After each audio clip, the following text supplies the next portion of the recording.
Welcome back, everybody. We are on another episode of the Smark Out Moment Smack Talk podcast, or the same episode if you're listening on iTunes and Stitcher. We are continuing on with our discussion of the Call the Spot on the card for the 2019 Elimination Chamber participants. In part one on YouTube and part one of what you already heard on iTunes and such, we talked about the men's Elimination Chamber match for the WWE Championship, and this time around, we are switching things up and talking about the women that are competing for the Women's Tag Team Championship for the Elimination Chamber that's happening in a little bit over a week. So basically the same kind of rules, and if you have not figured out what the rules are by now, watch the men's one. I'm not going to repeat the same thing and all that. Same thing when it comes to all the other kind of information. You should know that by now. We are slightly changing things up when it comes to the way that this breakdown works, because I went through the list and it didn't make any sense to me to have released down for this, but you have to change it up with the tag team idea to begin with, because you can't take two tag team members and say, well, main event, for instance, both of them become world champions in the sense of, like, one's a Raw champion and one's a SmackDown Women's champion. It just doesn't kind of work that way with tag teams. We've never done a tag team elimination chamber Call the Spot before. It's always been something along the lines of, like, the Survivor Series teams, let's break down the individual people. Can't do that when it comes down to a list of all these other types of people. So with 11 women in the mix, you need to go by tag teams. And the tag team scenario is, if you are, like, the main event of the tag team, you are the women's tag team champions. And then the upper mid card is you're fighting for the women's tag team titles. The mid card is you lost the number one contender spot, so on and so forth. And with released, it makes more sense if a tag team is quote unquote released, it means the tag team splits up. So the opposite direction with that is the bottom of the barrel is that the tag team splits, and that means that they are no longer eligible to win the women's tag team championship. Then we go back up to the Hall of Fame and stuff. And the Hall of Fame, that stays the same because it's still just, we have tag team Hall of Famers and stuff like the Dudley Boys and Legion of Doom, and, well, we don't have Demolition yet, but, at some point, so on and so forth like that. So we don't know exactly 100% for sure what these tag teams are going to be, because we are recording this before SmackDown Live on Tuesday, but there's really just one team left that is a possibility. And before even last week, it seemed like Naomi and Carmella was a guarantee. And now we've had a leaked image that actually shows Naomi and Carmella as the last tag team. So all the more reason to just believe that's where they're going. I can't imagine that they're going to put anybody else in that spot, but a little bit of flexibility if they do, in fact, change that up and we get, like, the Bella Twins or something, then you know what? I'll leave a comment below. I'll put a different list up or, something like that. But we're going with the teams in alphabetical order by the way that I typed it out, apparently. Bayley and Sasha Banks, the Boston Hug Connection, the IIconics, Fire and Desire, a.k.a. Mandy Rose and Sonya Deville, Naomi and Carmella, who don't have a tag team name yet, Nia Jax and Tamina, who don't have a tag team name yet, and the Riott Squad, which can consist of all 3 members, 2 members. It kind of seems like Ruby Riott is going to be doing something else with Ronda Rousey, so I guess Liv Morgan and Sarah Logan are what we're going with, but I don't think that really matters all that much.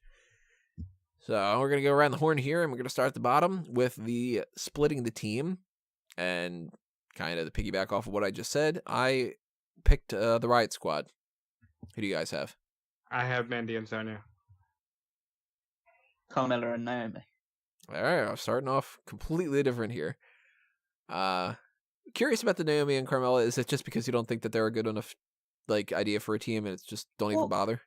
Well, it's more along the lines of, have they ever had a tag team match together? I don't think so. Yeah, so what the fucking point is this? Like, what? This is meant to be crowning the first ever women's tag team champions, and you've got 2 people in there who have never ever teamed together. And they may have done it, like, on house shows or like a random episode of SmackDown, but they've never been a team. So what's the point of, like, splitting them up? It's like, okay, back to normal. It's like, At least the other ones have been established as tag teams and have competed as tag teams multiple times. I don't see why. It's not a case of like maybe they are a great tag team. Maybe they come out in the Elimination Chamber and they astound all of us with how much chemistry they have, and they'll completely change my tune. But at this point in time, they're just two singles wrestlers that have been thrown together for this match.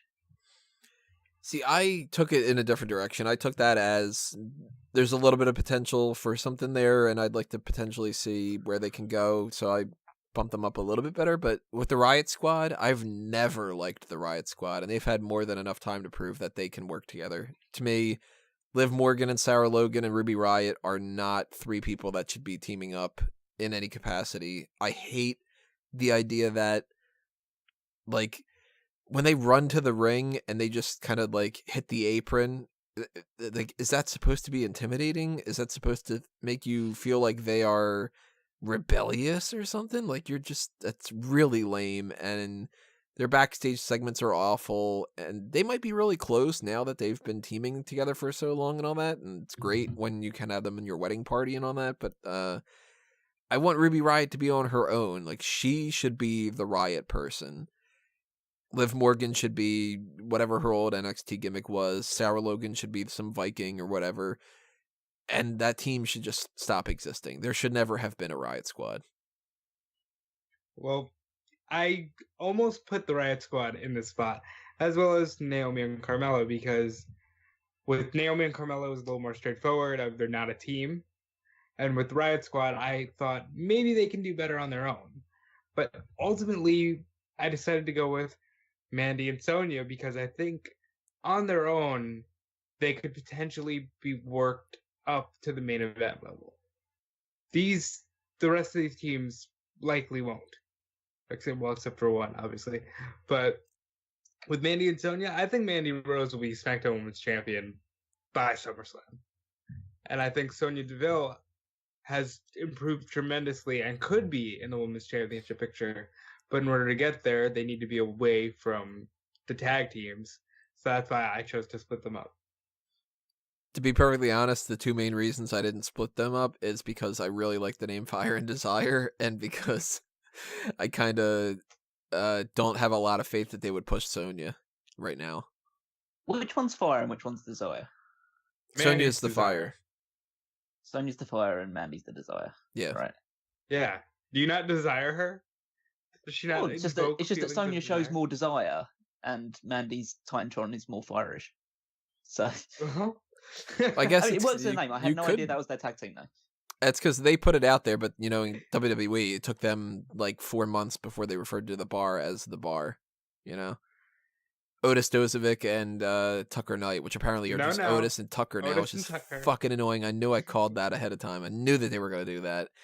They are like, you don't even want to refer to them as heavy machinery anymore either, kind of. It's just Otis and Tucker, But WWE hates their tag team names, the Boston Hug Connection. They're still just Bayley and Sasha Banks. And if Naomi and Carmella get a tag team name, yeah, they got a shirt now, but that's just because they've been feuding and tagging with each other for a year and a half. A year. Ugh. Well, that's all of our splits, right? Yeah, we went through all that. Splits, yeah. So going over that to somebody who can do the splits, I went with Naomi and Carmella for my jobber team. As did I. Nia Jax and Tamina. All right, let's go with the two that we agree with. Same rationality. They can dance, they can lose, they're fun. We still cheer them, but that's all they were really there for, is to go out there and pop the crowd and lose. Yep, they both had their run with the SmackDown title. They got that out of the way. They can dance, they can pop the crowd, they can lose. Yep. So Nia Jax and Tamina, is that mostly because Tamina's weighing the whole team down, or is that a horribly timed joke? I know. As soon as I said weighing, I'm like, God damn it, this is where I'm going in this direction. It's mainly just a personal choice because I would get immeasurable pleasure of watching them lose every single week. Because Tamina is terrible. She's been fundamentally terrible for her entire run in WWE. She's probably worse now than she was when she first started. And Nia Jax is in this situation where I kind of equate to Baron Corbin. People will think that she's a really good heel, But what she is that people actually just hate her and don't want her around because she's clumsy and annoying and like really difficult to get behind now after such a good job they did with the babyface turn earlier in 2018. And people confusing being a good heel to just being somebody that you just don't want to see. Or you would rather they were just gone. Or in NXT getting training again because they suck in the ring and they hurt too many people. So being a jobber is probably the best place for them because it means they won't actually be attacking people very often. They'll just be being beaten up. That's kind of my rationale. I like it. I didn't put them too much higher above. I got them in my mid card. I think with the other, I can understand the Carmella and Naomi one. They're just fun tag team, but it's a sense of I'd get more pleasure of watching them beat up Nia Jax and Tamina, just for more Yeah, the you visual definitely- than anything else. You definitely do these with your heart and not your mind. Well, I do it with my mind as well. Those two suck in the ring. They should be losing all their matches. To be fair, Nia Jax is okay, but you just have Tamina lose all the time, and that's fine. See, now my mid-card team is the IIconics. My mid card team is Nia and Tamina. I have the IIconics as well as the mid card. All right, let's stick with the IIconics a little bit. If I'm putting Naomi and Carmella as the jobbers because they can dance and lose and whatever, I kind of look at the IIconics as mid-carders already right now, where they can be taken more seriously if WWE wanted to book them in that kind of capacity, but they clearly don't. So instead, they're playing comedic kind of parts, and they do tend to lose. So I don't buy them, for instance, winning this tag team title shot. Well, it's not the tag team title shot, it's the tag team titles. They rank square in the middle to me, where they could and they should at some point win these tag titles, yet WWE isn't going to pull the trigger on them. So they go direct center for me in that regard. Is that kind of what you're thinking, Callum? I fucking hate the IIconics. I hate both of them. I turn off SmackDown when they're on. They annoy me so much. Again, it's a case of, oh, it's great heat because they're just like mocking all the people and coming up with ridiculous songs and dances and poses and having to go at the crowd and stuff like that. But I just see them and listen to their voices and just go, nope, not watching this segment. Wait until they're in the ring, watch them lose because they both suck in the ring as well. They were so much better in NXT. They can't wrestle. They've somehow lost the ability to wrestle. Peyton is slightly better than Bayley, but that's not saying much. It's like saying, oh, this like a guy with one leg is better than a guy with two legs at playing football. It's like playing soccer or whatever. Where's that gown? Yeah, I'd rather he was in this tag team match instead. That'd be a bit more entertaining. But they're in the mid card because they're just a joke team, and they're slightly higher on the totem pole than me than Nia Jax and Tamina, which again it shows how far like below the bar they are. Not even just the tag team bar; they're both way below that bar. But they're just a joke team. They're fine for occasionally getting the odd win here and there, but most of the time they should just be being beaten up and off my television screen. Yikes. I went with Nia and Tamina here because I think the mid card is a good spot for them because they never have to officially break up, but they're definitely going to move Nia back into the singles world at some point, and then they can put them back together as a team, and they can get the obligatory run with the belts. But I don't really want to see them featured in this division or in the singles division, quite frankly. But they will be due to their size and their heritage, so they're going to be featured. But just feature them in the mid card. Oh, man, you guys are going to hate my list. Upper mid card, I went Mandy Rose and Sonya Deville. Okay. You not gonna say yours? Upper mid card, I went the IIconics. For some reason, I was giving him time to explain. I forgot to say mine. I went with the IIconics. What'd you go with, Callum? This is the one I struggled the most with. I think I'm going to go with Mandy Rose and Sonya Deville as well. Boo. So, all right, let's go Mandy Rose and Sonya. I like that Fire Desire team name. I like the idea that they can be kind of the top heels in the tag team division a little bit, depending on what your like scenario is with like trading the belts back and forth and the different brands and different things like that. And I don't trust that Mandy Rose and Sonya Deville are ready enough to go on their own to do anything like Mandy fight for the SmackDown Championship or something like that. So that upper mid card spot right now, they feel like they are solid contenders. Maybe wouldn't give them the belts, but if Bayley and Sasha Banks were to win them and lose them to Mandy Rose and Sonya Deville, wouldn't shock me all that much. And I actually kind of like the way that they balance each other out a little bit. Like Sonya is more of the physical type, and she's the one that's like pulling the weight for the team as far as like the athletic side, and Mandy's sort of the showman or the showwoman, and the eye candy and a couple things like that. So it works pretty well. I like that. What do you think of Callum?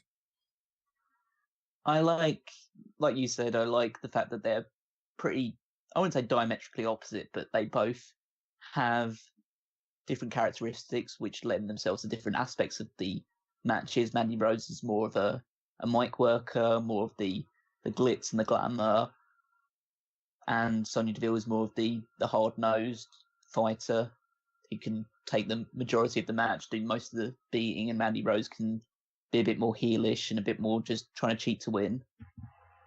I like they both have really good chemistry together. They come across as like two really close friends.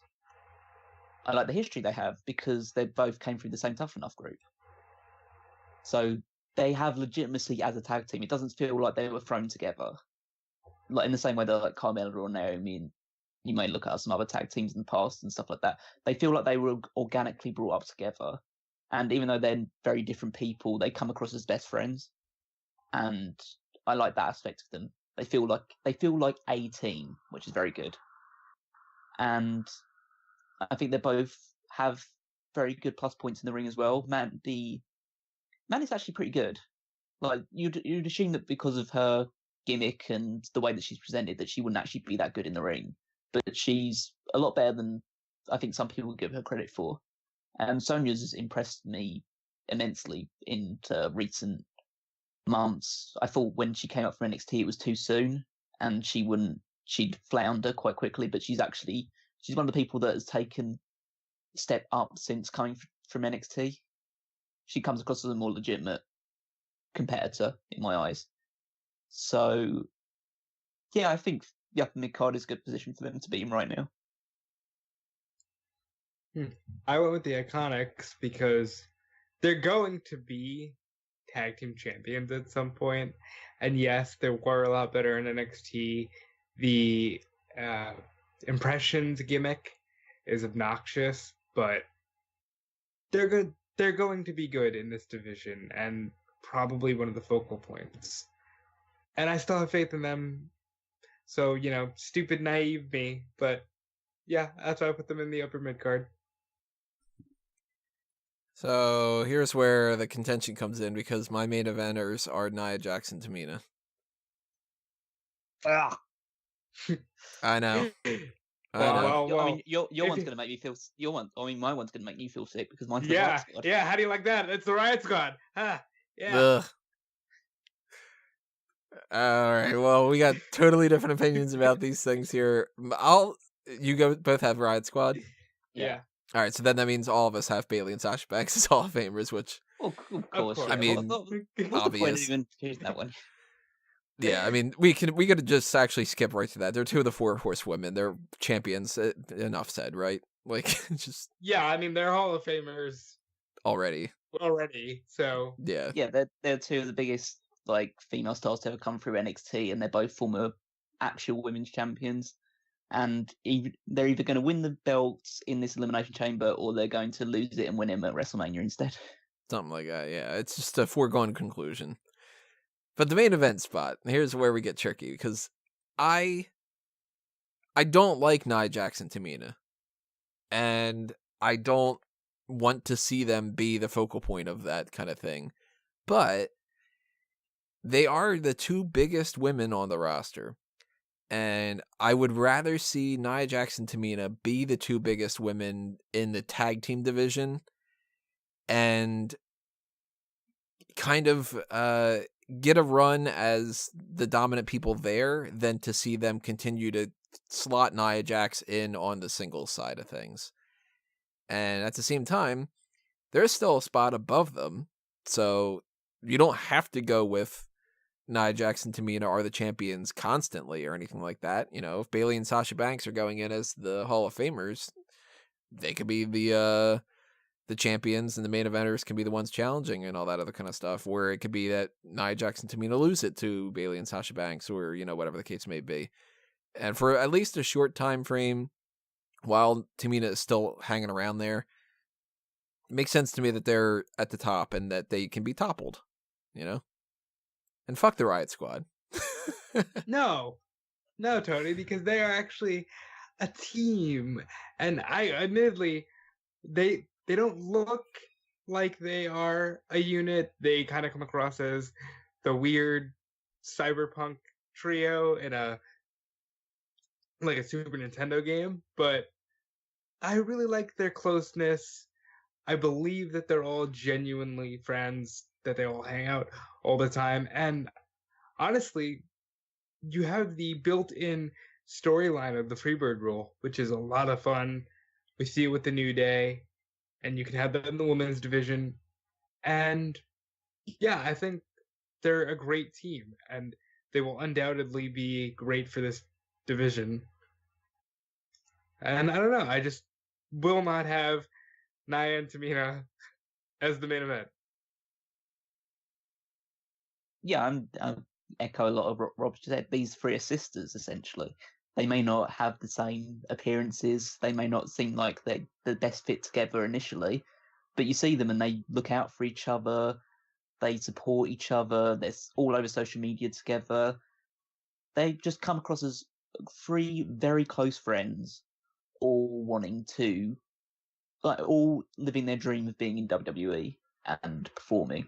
And I know there's been the main issue with the Riott Squad being in the main event is because they lose all the time.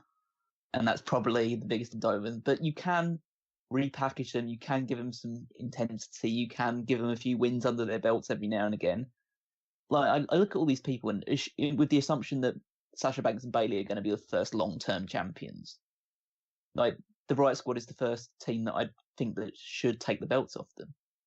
They're the most polished unit out of all of them, I believe. They have, like I say, the closeness, the chemistry. They can put on actually decent matches with them because they've been wrestling them so often that those teams probably know each other like the back of their hands now. And I like the Freebird aspect of it as well. Ruby Riott is a really, really good wrestler. She deserves more opportunities than she gets. And if she's never going to have a chance to win the actual women's championship, I'd like her to have the women's tag titles instead. Agreed. She definitely deserves to have gold around the waist. And Liv Morgan and Sarah Logan are always getting better, it seems. Liv Morgan is fantastic selling. And Sarah Logan, well, according to the commentators, is going to be the next big thing anyway. So we might as well give her a title to cement that fact anyway. Funny. Yeah. I know you completely disagree.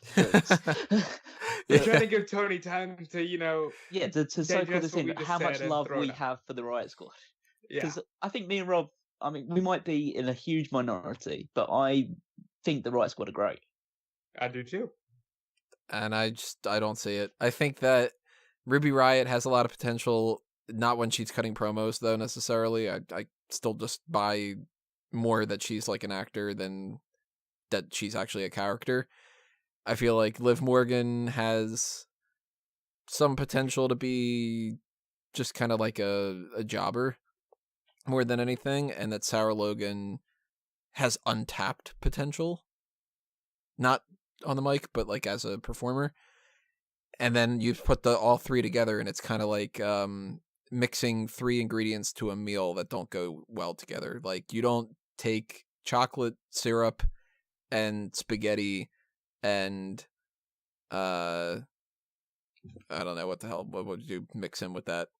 Mustard or Kale. something? Like, kale. There you go. You don't like throw those things together and go, well, they're all good in other capacities, and they're not gonna work. And it's like, no. Well, Split them up. you kind of think there's certain flavor combinations that you wouldn't initially think work well together, but they actually do. Yeah, but after a couple of years, I know that Reese's peanut butter cups or peanut butter and chocolate work well. The Riott Squad, after a couple of years, nah. Didn't like them from the start, still don't like them now. Well, in terms of like the Nia Jax and Tamina one, I get the rationale of being that you don't want them both to be back into the singles division, especially because Nia Jax will inevitably get pushed. But they're still there, and they're still competing, and they'll still be not in the main event, but like fighting each other for championships. Not every pay-per-view, but probably most pay-per-views. And it's not like they're any better as a team than they would be in singles stars. If anything, they'd probably be even more obnoxious. Because to me, he's just going to stand there, and Nia Jax will keep talking and talking and talking and talking. That is something that they do need to change. If they're gonna try to keep them teaming together, they need to actually like give Tamina a little bit of a personality. You know, it can't just be that Tamina stands behind Nia Jax and Nia Jax does all the talking, and then Tamina just sits there and loses and stuff. Like, they need to figure out a better kink with that. And team names. We need team names for these people. It can't just be Nia Jax and Tamina. It can't just be Naomi and Carmella. Give them fucking team names. You would really think that, but they always tend WWE. to go with just Bobby Roode and Chad Gable, and Heath Slater and Rhino, and Otis and Tucker, apparently. We should call Nia Jax and Tamina drag queens. Because they're a drag on the entire show. And they look like men. I thought you were gonna go with and something like and they're queens of the ring or something like that. No, I just went there. So let's recap our lists here. Mine were split up the Riott Squad for the reasons I said before. Jobbing out Naomi and Carmella, putting the IIconics in the mid-card. Mandy Rose and Sonya Deville, Fire and Desire, are upper mid-card. Nia Jax and Tamina are the main event. And Bayley and Sasha Banks are far above the rest with the Hall of Fame. And for me, it was splitting up Mandy and Sonya, jobbing out Naomi and Carmella, putting Nia and Tamina in the mid-card, putting the IIconics in the upper mid-card, and Riott Squad's main event, and Sasha and Bayley are in the Hall of Fame. And my round off is split up Carmella and Naomi, the team that's never teamed together. Jobbers, Nia Jax and Tamina. Mid-card, the IIconics. Upper mid-card, Mandy Rose and Sonya Deville. Main event, Riott Squad. And obviously, Sasha Banks and Bayley is the Hall of Fame. So we have a couple things that are on the same regard here. I mean, we totally disagree when it comes to the Riott Squad and the whole thing like that, but we all agree Bayley and Sasha Banks are at the top. We all kind of put Naomi and Carmella at the bottom. It's the bottom two for those two. And then we have the IIconics in that direct center type of thing. Yeah. Like a mid-card, upper mid-card jobber type scenario. That makes sense. And I wonder how that's all going to plan out when it comes to WWE. So... I've been making this joke to Tony, but they're going to give the belts to Naomi and Carmella just because it's the one thing that doesn't make any sense. If any team were to win that would make me go, what the fuck, really? It would be Naomi and Carmella, because as much as I don't like the Riott Squad, if they won, they make a hell of a lot more sense than Naomi and Carmella. And knowing WWE, they could very well go with Naomi and Carmella and just be like, well, isn't that a swerve? Isn't that fucking great? And they'd be like, no, swerves aren't great just for being surprising. You know? I'm just going more for the situation that Naomi gets injured before the thing and Carmella replaces her with R-Truth. Because he was eliminated by a woman from the... Yeah, he wants to get in the ring, he wants to take down Nia Jax. They had to start it with Nia and Tamina. That would be a great way to take out Nia and Tamina, to have R-Truth pin her. I'm down for it. Go ahead and do it. And then have somebody kick Carmella, then pin Carmella, then get her out of the mix. You know? All right, everybody. Those are our Call the Spot on the card teams that we got set up in our ranked orders. Make sure you leave your comments below and tell us what your thoughts are on our list, as well as what your list is, and all the other kind of information you want to toss out in the comments below. Let's go around the horn here after all the other different stuff that we had talked about and do the actual plugs. First thing I want to mention is, of course, the always standard. Make sure that you subscribe on the YouTube channel and check off the notification bell. Do the same thing when it comes to following us on Facebook and Twitter at SmarkOutMoment. Pay attention to the SmarkOutMoment.com material that's the non-podcast type of material that we have on there. Go to the Redbubble and the TeePublic shops for the merchandise. If you want to help out on the Patreon, you can do that on Smark Out Moment, as well as the Fanboys Anonymous Patreon. And of course, go to fanboysanonymous.com and subscribe and follow on the different social media stuff that we've got there, and the YouTube channel and whatnot. And I've got more material that is coming out on Bleacher Report and eWrestling News. So for the outside interference material, that is where you'll find that stuff. I think that's about it that I need to plug necessarily on my end. So, Callum? Well, you can follow me on Twitter at Wigmeister14, because I'm seemingly the only person that plugs any of my own stuff on here. I'll go with... So bitter about that. Well, it's just that in the middle of the hot tags, when you're in a big discussion about Becky Lynch and Charlotte Flair and who's going to be in the main event of WrestleMania, you might want to refer to the fact that I've written an article in Small Cap Moment yesterday about how Charlotte Flair should be in the main event of WrestleMania. I And swear I thought we did. so, yeah. But now I'm definitely saying it, so you should definitely read that article, because these guys make me feel bad. So make me feel better by reading it. And let me know what you think in the comment section. Why I'm right that Charlotte being in the main event is the right thing to do. Joke's on you. I'm going to edit that part out. Wow, they read it, the whole content of the article. That's all it says, is Charlotte Flair should be in the main. And then it just says, fuck you if you disagree. Leave a comment below. And then I'll have the power rankings up sometime the other end of the week. Check out all the other weekly stuff, even Rob's stuff. I'll plug Rob's stuff. He won't plug mine, but I'll plug his stuff. And check out 2001 Wrestling Odyssey. Rob's also on that as well, but I won't mention that. And then there'll be another episode of that sometime this month. I haven't got that completely settled yet, but the research is underway. So look forward to that soon. And Rob. And for me, you can follow me on Twitter and Instagram at DudeFelice. You can check out eWrestling News and WrestleZone.com for your daily wrestling news. And you can check out all the other weeklies. There's a great 5 Moves of Doom for Shawn Michaels. There's the passionate profile of Primo Cologne. And then there's the stuff I do, like the Triple Threat, which will be about Jeff Hardy this week. It's a career retrospective on Jeff Hardy. And yeah, timekillerapparel.com. And that's it for me. And that's it for me as well. Thank you, of course, for listening to this, everybody, and for all of your support, whether it's a like, a share, a favorite, a Patreon donation, or whatever else that you got that you are trying to help us out with. It's all greatly, greatly appreciated, and we will continue going on with as much content as we can bring you.